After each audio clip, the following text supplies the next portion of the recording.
Dinas Pariwisata, Pemuda dan Olahraga Kabupaten Lebong menggelar rapat internal terkait persiapan seleksi Paskibraka Kabupaten Lebong tahun 2021. Rapat kali ini dihadiri oleh TNI, Polri, PPI, Pembina, dan tim pelaksana. Rapat berjalan dengan hikmat dan tetap mematuhi protokol kesehatan. Jadwal seleksi sendiri akan dilaksanakan pada tanggal 7-8 April 2021, guna untuk mengirim calon Paskibraka Lebong yang akan dikirimkan ke provinsi.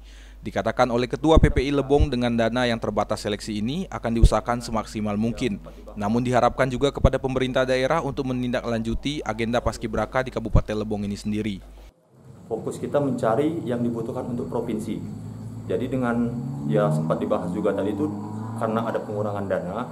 Jadi untuk sementara ya kita maksimalkan dengan dana yang ada, bagaimana untuk Paskibraka Lebong tetap maksimal, tetap ada dengan dana yang sudah ditentukan. Dan besar harapan kita juga ini masih menjadi perhatian dari pemerintah daerah untuk dapat yang menindaklanjuti Paskibraka khususnya Kabupaten Lebong ini sendiri.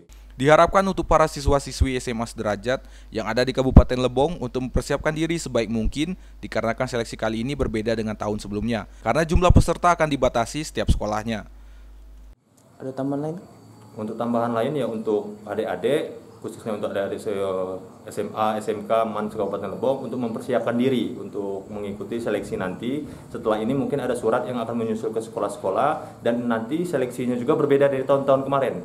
Tidak difokuskan jumlah dengan banyak sekian-sekian, tapi tahun ini kita batasi. Dan mereka yang dari sekolah-sekolah silakan ikuti seleksi sekolah dahulu, dan kami akan menunggu di kabupaten. Dari Tubei, Rega Baratayuda, Lebong TV melaporkan.